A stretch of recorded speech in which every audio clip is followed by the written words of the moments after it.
प्राकृतिक संसाधन और उनका ह्रास, है ना, natural resources and their depletion. क्या होता है प्राकृतिक संसाधन और उसका नुकसान कैसे होता है, पहले ऐसे समझो। प्राकृतिक संसाधन वो होता है जो पहले से हमारी धरती में मौजूद है, जैसे जल पहले से मौजूद है, आप बनाए नहीं। हवा पहले से मौजूद है, आप नहीं बनाए। मिट्टी पहले से मौजूद है, आप नहीं बनाए, है ना। ये सारा प्राकृतिक संसाधन है, हम लोग थोड़ी ना बनाए। पेट्रोल, कोयला, सब का सब प्राकृतिक संसाधन है, ठीक है। क्या इसका नुकसान हो रहा है?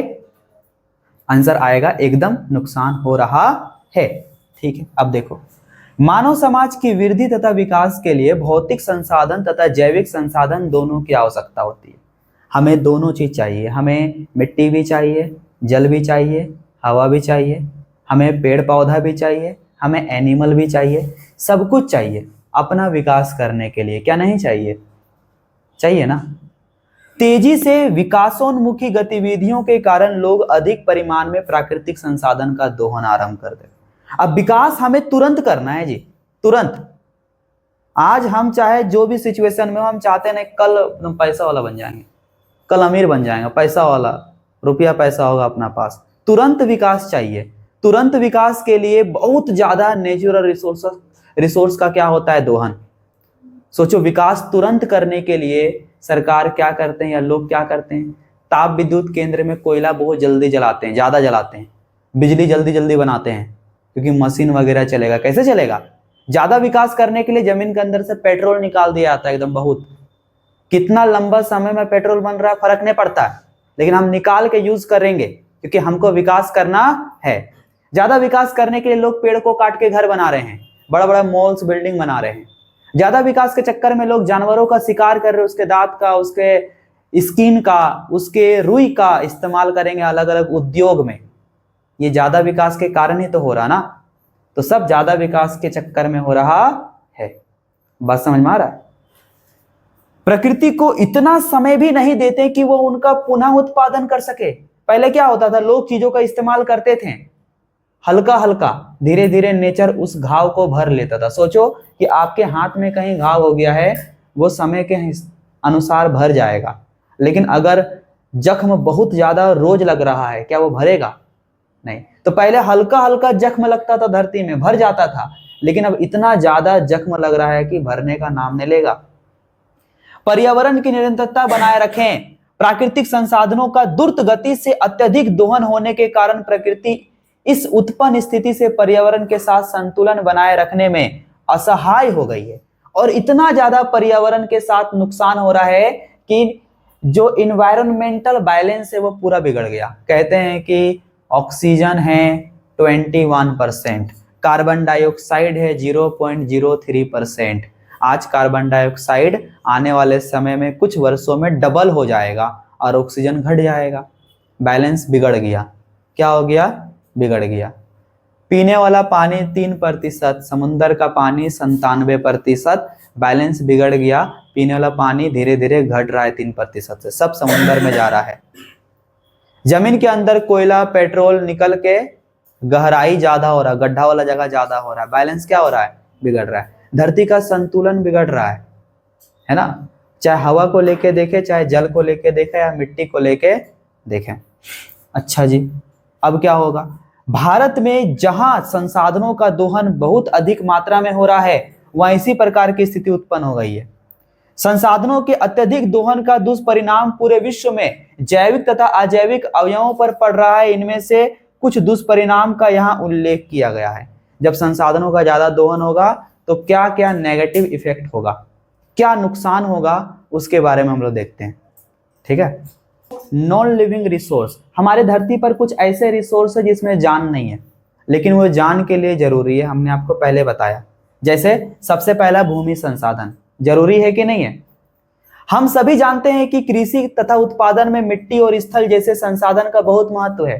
खेती के लिए मिट्टी अच्छा होना जरूरी है, लेकिन आज के समय में मिट्टी, पता है, उर्वरता अपना खो रहा है और धीरे धीरे बंजर हो रहा है ना। पहले जिस मिट्टी को पवित्र माना जाता था, मिट्टी उठाओ तो सोना है, समझे, आज वही मिट्टी के वजह से जो पौधा होगा, उससे जो फल होगा, उससे बीमारियां हो जाएगी।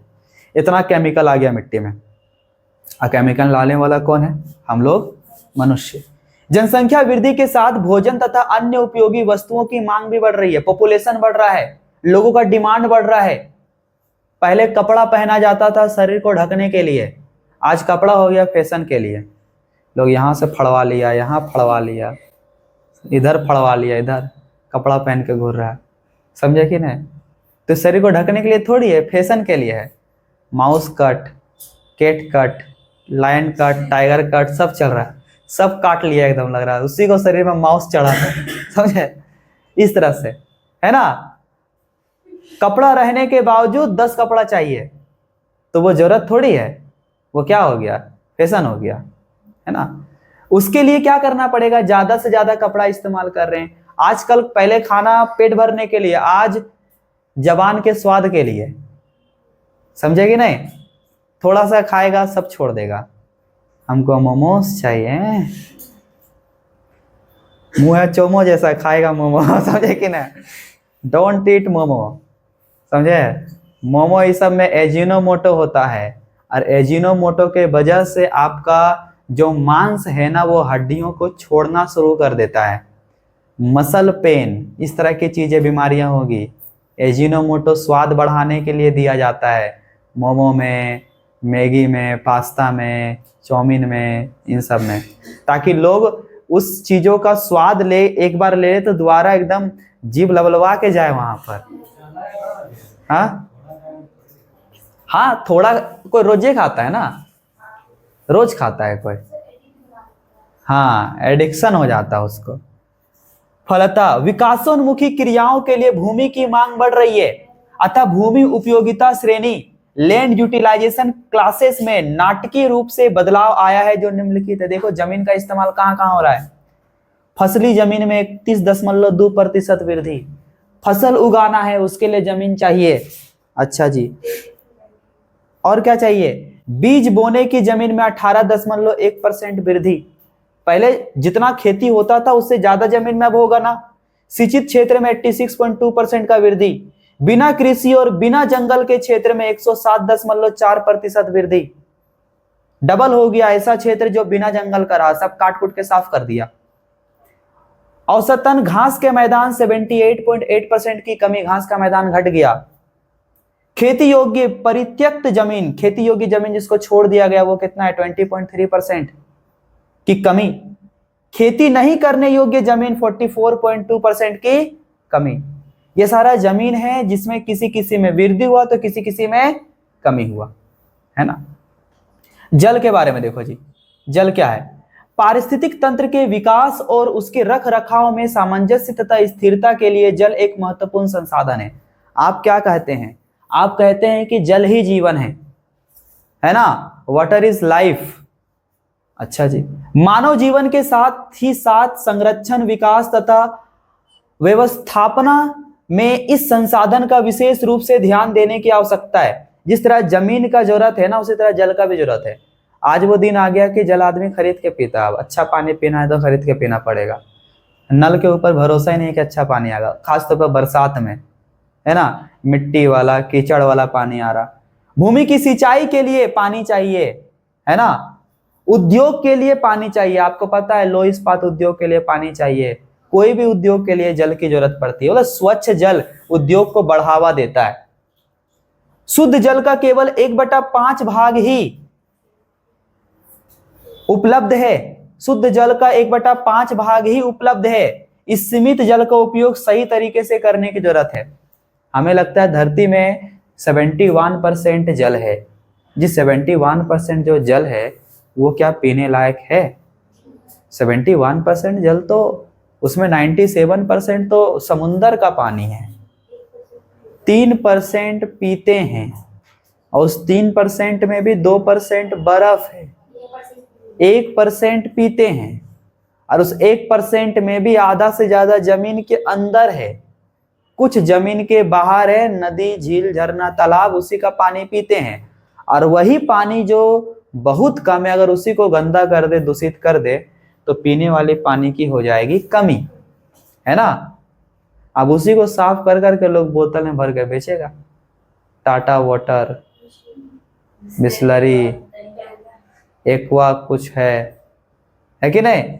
लोग वही पानी बेच रहा है, खरीदने वाला आदमी खरीद रहा है, अब बेचने वाला बेच रहा है। एक बिजनेस हो गया है, पानी का बिजनेस। हम तो कहते हैं आने वाले वो समय दूर नहीं है जब लोग ऑक्सीजन का सिलेंडर लेकर पीछे घूरेगा, बढ़िया ऑक्सीजन नहीं मिलेगा। दिल्ली उल्ली में तो पाउच में बेचता है पानी जी, 2 रुपया का पैकेट। हाँ, उतना पानी कैसे खरीदेंगे? 20-30 रुपया, 20 रुपया बोतल। तो जितना पीने लायक पानी है 2 रुपया में खरीदिए पैकेट में, एकदम फाड़िए और पीजिए। जैसे शराब पीता आदमी ना, सिस्टी उस्टी फाड़ता है और गड़गड़ेले पी जाता है, पानी पिएगा आप, समझे? पाउच में पानी। सोचो आने वाले समय में 2 चीज का दिक्कत होगा, पानी और खाना। आपके पास सब होगा, गाड़ी घोड़ा घर द्वार सब होगा, 2 ही चीज के बिना आदमी मरेगा, पानी और खाना। एक गर्मी तो परेशान कर देगा, है ना, ग्लोबल वार्मिंग। तो वो दिन भोगने के लिए रेडी हो जाते हैं हम लोग। देखो जी, ठीक है, ये हमारा कुछ था जल के बारे में। हम लोग आगे देखते हैं, इस जल से निकल के आगे देखते हैं ऊर्जा, ठीक है। एनर्जी, उत्पादन और उपभोग के लिए ऊर्जा का आवश्यकता है। प्राकृतिक वातावरण में मनुष्य ने अन्य जीवों के साथ मिलजुल कर उपलब्ध ऊर्जा संसाधन का उपयोग किया था। देखो ऊर्जा के बारे में आपको बता दें, ऊर्जा जो है ना वो अलग अलग चीजों से प्राप्त होती है। जैसे खनिज तेल से ऊर्जा मिलता है और जलाते हैं तो गर्मी मिलता है, या फिर गाड़ी घोड़ा चलाते हैं, है ना। बायोगैस, सौर ऊर्जा, पवन ऊर्जा, ज्वारीय ऊर्जा, दुनिया भर का ऊर्जा। ऊर्जा मतलब एनर्जी, जेकरा से एनर्जी मिलता है। जैसे लाइट बिजली मिलता है और गर्मी मिलता है, उसको क्या बोलते हैं? एनर्जी। कोची, आपको एनर्जी मिलता है कि नहीं मिलता है? अब कुछ चीज खाने से भी हमको एनर्जी मिलता है। जैसे मान लो कि घास को टिड्डा ने खाया, टिड्डा को एनर्जी मिला। कितना % मिला? 10%। ऊर्जा हमेशा 10% जाता है। टिड्डा को मेढक ने खाया, मेढक को उसका 10% मिला। मेढक को सांप ने खाया, सांप को उसका 10% मिला। सांप को मोर ने खाया, मोर को उसका 10% मिला। मोर जब मर गया, सड़ गया, गल गया, मिट्टी में मिल गया, तो उसको कीड़ा ने खाया, कीड़ा को उसका 10% मिला। इस तरह करके ऊर्जा जैसे जैसे जाता है घास से आगे ऊर्जा घटता है। कुछ होता है, घटता है। इसलिए कहते हैं कि घास खाओ, सॉरी मतलब पेड़ पौधा का साग सब्जी खाओ। समझे कि नहीं? आप घास खाते हैं? पहले आदमी घास खाता था, पता है आपको? नहीं, हाँ कोयला खाड़ी कि कूला खाड़ी देखो वो कांटा वाला साग है। देखो घास आदमी खाता था। हमारे पेट में ना अपेंडिक्स है, अपेंडिक्स, बड़ी आंत का नीचे पतला जैसा निकलल अपेंडिक्स है। कभी कभी सुनिएगा कि लोग बोलेगा अपेंडिक्स हो गया है। अपेंडिक्स हो नहीं गया, अपेंडिक्स रहता है हर के पेट में, सब किसी का पेट में अपेंडिक्स रहता है। वही अपेंडिक्स जब फूल जाता है तो बोलते हैं अपेंडिक्स दर्द कर रहा है। आज अपेंडिक्स दर्द करता है तो ऑपरेशन करके डॉक्टर अपेंडिक्स काट के निकाल देगा, फिर बिना अपेंडिक्स का ऐसे घूरते रहिएगा, है ना। वो अपेंडिक्स पता पहले क्या करता था? जब आदमी घास खाता था तो घास को पचाने में अपेंडिक्स का काम आता था। अब आदमी घास खाने छोड़ दिया तो अपेंडिक्स का कोई काम ही नहीं है ना। और वही अपेंडिक्स कभी कभी दिक्कत क्रिएट कर देता है, समझे। तो कोई बोलेगा अपेंडिक्स हो गया है तो बोलना बकलोलवा अपेंडिक्स हुआ नहीं, अपेंडिक्स है, सब में है। तेरा अपेंडिक्स फूल गया है, अब घास खाएगा तो सही हो जाएगा। अब तुम घास खाओगे तो अपेंडिक्स थोड़ी काम करेगा, काम करना छोड़ दिया अपेंडिक्स, समझे। अब 2 साल से पढ़े नहीं है, 10 साल से बोले आप पढ़ेंगे, दिमाग काम नहीं करेगा। दिमाग काम करना छोड़ दिया है ना। डाइट 11 में आ रहा है, हमको बढ़िया नंबर लाना से थोड़ी होता है। पहले पढ़ते थे,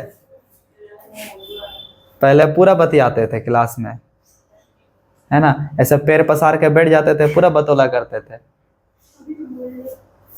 ओ पैर सीधा कर लिया।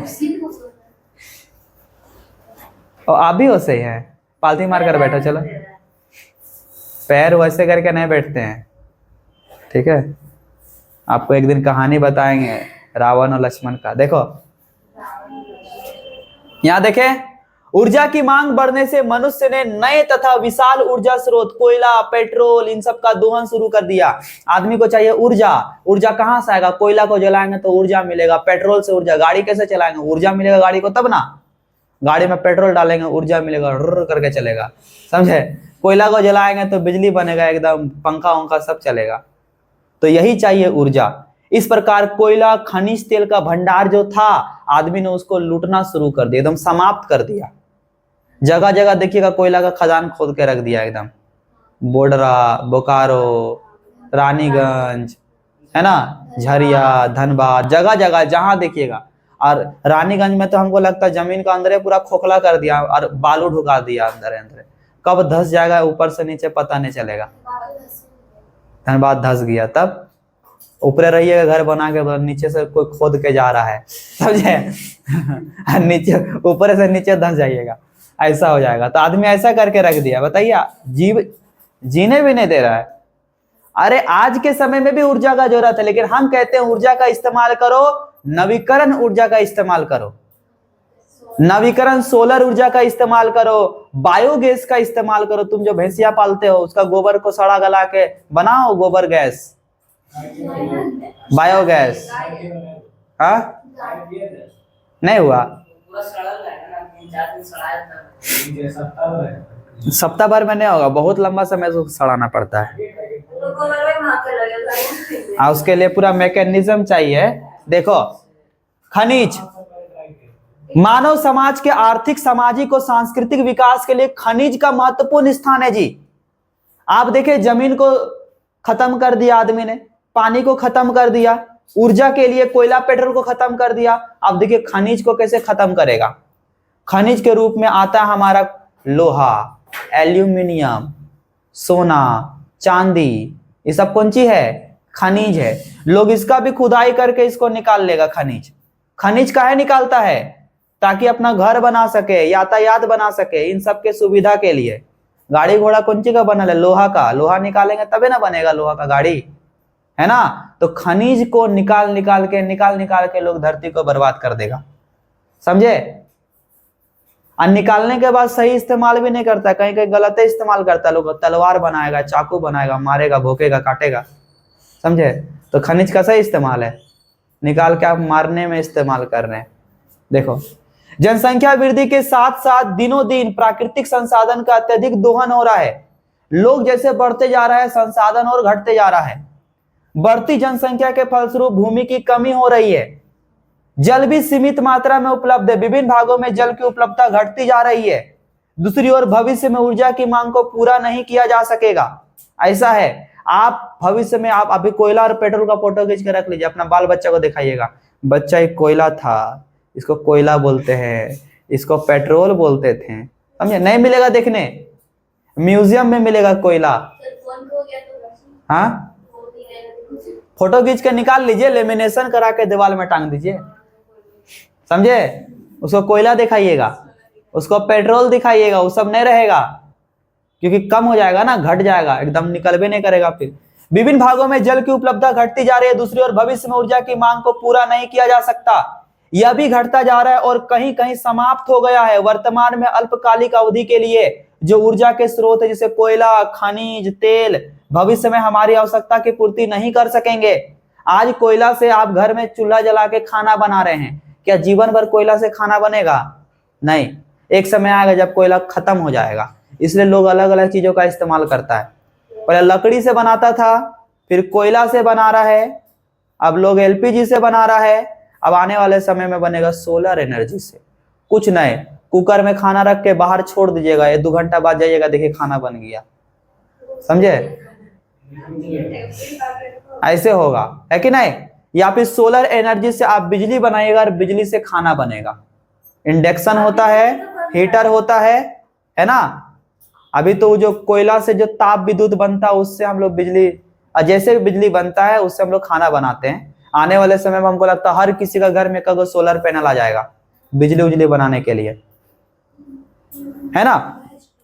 कम से कम सरकार को इतना करना चाहिए कि इस सब सोलर पैनल का दाम थोड़ा और कम कर, ऐसे तो कम है लेकिन फिर भी और कम कर देना चाहिए, है ना। और लोगों को, बच्चों में जागरूकता फैलाना चाहिए कि सोलर पैनल घर में लगाने के लिए पूरा जिद करो कि हमको सोलर पैनल लगाना है। हाँ, समझे? तो अगर सोलर पैनल लग जाएगा ना तो बहुत सारा कोयला बच जाएगा हमारा। हाँ, तो ऊपर में ऐसे लगा रहता है ऐसे, और नीचे में ऐसे बत्ती जलता है।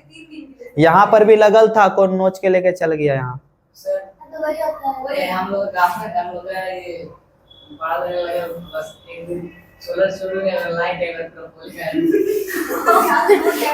समझे कि नहीं? जल और विद्युत की आपूर्ति, कूड़ा कचरा निष्पादन, यातायात तथा स्वास्थ्य सेवाएं, ये सब जो है ना, नागरिक को चाहिए कि हमको जल मिल जाए, हमको बिजली मिल जाए, मेरा कूड़ा कचरा सही जगह में निपट जाए, और हमको यातायात और स्वास्थ्य की सुविधाएं मिल जाए। अच्छा, देखो, जल आपूर्ति, स्वच्छता तथा आरोग्य विकास क्या होता है, जरा ध्यान से देखो, इसको हम लोग पढ़ते हैं। ठीक है, बोल रहा है इस संबंध में समस्या का मुख्य कारण इसके प्रति वरीयता ना होना या इस पर विशेष ध्यान नहीं देना है। आखिर वाटर सप्लाई ठीक से काहे नहीं हो पा रहा है? क्योंकि हम लोग इस पर ध्यान ही नहीं देते। जिस पर ध्यान देंगे देखो उसका सप्लाई बढ़िया से होगा। आज देखो टीचर जो है वो ढंग से अपना एजुकेशन, अपना नॉलेज काहे नहीं सप्लाई कर रहे हैं, ध्यान नहीं दे रहा। अरे बच्चा है ना, आएगा पढ़ेगा जाएगा, क्या फर्क पड़ता है उसको ये सब बता के, समझे कि नहीं? सप्लाई नहीं हो पा रहा, ठीक से हो पा रहा है। अगर आप किसी को ढंग से नहीं दीजिएगा तो उससे क्या उम्मीद कीजिएगा कि वो आगे जाकर कुछ बनेगा? आप तो उसका बनने का रास्ता ही काट दिए, है कि नहीं? तो सबसे पहला ढंग से क्या होना चाहिए? सप्लाई। आज के समय में कहीं आप देखोगे तो पानी बह रहा है तो बह रहा है, बह रहा है, बह रहा है, और कहीं पानी ही नहीं है, एकदम सूख गया है जमीन एकदम, समझे? तो आप देखो जहां पर पानी बह रहा है वहां का पानी अगर वैसा जगह में पहुंचा पाओ जहां पर पानी नहीं है, तो क्या ये ठीक से सप्लाई हुआ कि नहीं हुआ? हुआ है ना? तो पहले पानी को बहने से रोको, फिर उस पानी को उस जगह में दो जहां पर पानी नहीं है। पानी का कीमत उसको पता चलता है जिसके घर में पानी नहीं रहता है ना? आज जिसके पास पानी रहता है उसको उसका कीमत नहीं। बोलते ना, जब आपके पास आंख है तो आपको आंख का वैल्यू नहीं है, लेकिन जिसके पास आंख नहीं रहेगा ना वो भगवान से दुआ करेगा, हे भगवान मेरा जीवन में सब कुछ ले ले बट हमको आंख दे दे, समझे? हमको देखना है, अपना नजर से पूरा दुनिया देखना है, समझे? इसलिए अपने पास जो भी है उसके चीजों को ढंग से इस्तेमाल करें हम लोग, है कि नहीं?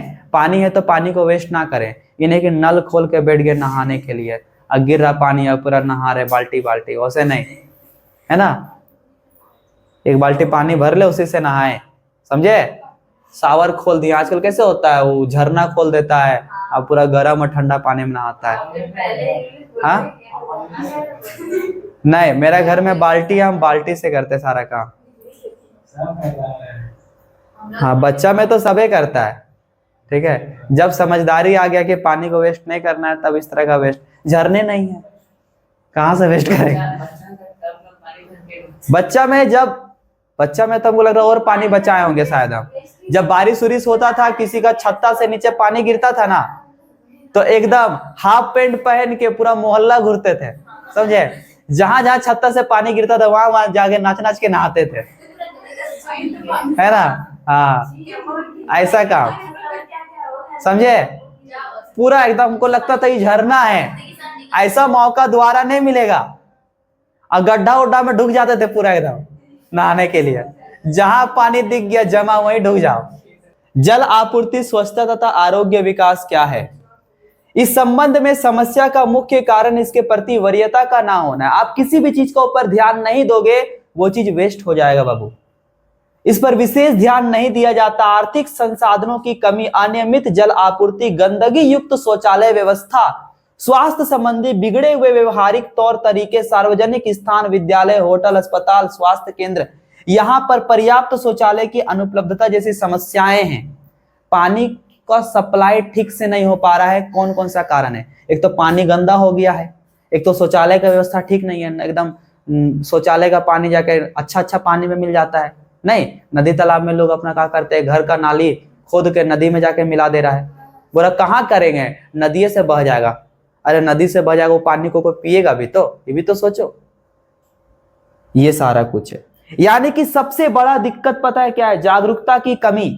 लोगों को पता ही नहीं है कि पानी को बचाना कितना जरूरी है। विभिन्न क्षेत्रों में खराब पर्यावरण व्यवस्थाएं बीमारियों को उत्पन्न करने तथा फैलाने में सहायक है। बहुत सारा बीमारी पता है कभी कैसे होता है? पानी की वजह से। आदमी को सबसे ज्यादा बीमारी पेट से होता है। बोलते ना, पेट से ही सारा कुछ जाता है, तो पेट से बीमारी आता है, समझे? पेट बीमारियों का घर है। अगर वो गंदा हवा और गंदा पानी वगैरह जा रहा है तो, गंदा खाना जा रहा था, है ना, पेट संबंधी बीमारी बड़ी खतरनाक है जी। विभिन्न क्षेत्रों में खराब पर्यावरण व्यवस्थाएं बीमारियों को उत्पन्न करने तथा फैलाने में सहायक है। शहरी क्षेत्रों के प्रबंधन में सुधार होने, पीने के लिए शुद्ध जल की आपूर्ति करने, स्वच्छता के नियमों का कठोरता से पालन करने, स्वास्थ्य संबंधी नियमों पर विशेष ध्यान देने से इन खतरनाक जानलेवा बीमारी से मुक्ति मिल सकती है। अगर आप बीमारी से मुक्ति चाहते हैं तो पानी का ठीक से व्यवस्था कीजिए। शहरों में खास तौर पर देखो, भीड़ भाड़ ज्यादा होता है तो वहां पर पानी का जो नालियां वगैरह है ना, वो ढंग से निकलना चाहिए। इतना भीड़ भाड़ वाला जगह में ना हर किसी के घर से कुछ ना कुछ निकलेगा, सड़क पर फेंकल रहेगा। कचड़ों का सही निपटान, पानियों का सही निपटान। अब बरसात के मौसम में आप देखिएगा, घर का आगे मेरा एकदम पूरा पानी जम गया, स्विमिंग पूल बन गया, क्योंकि नाली है ऊपर और गड्ढा है नीचे। तो का पानी नीचे से ऊपर जाएगा, नाली में से चढ़ेगा। नाली बनाने वाला का गलती है। कैसे नाली बनाया? अभी भी बन जाता है। अभी तो भरल है, अभी जाएंगे डूब के और आएंगे डूब के, समझे? तो बड़ी दिक्कत का सामना करना पड़ रहा है अभी। एगो सीढ़ी ढुक गया, एगो सीढ़ी और बाकी है। और ज्यादा पानी पड़ेगा 2-4 दिन, हम लोग घर में डूब जाएगा। फिर मोटर लगा के पानी को उधर करना पड़ेगा।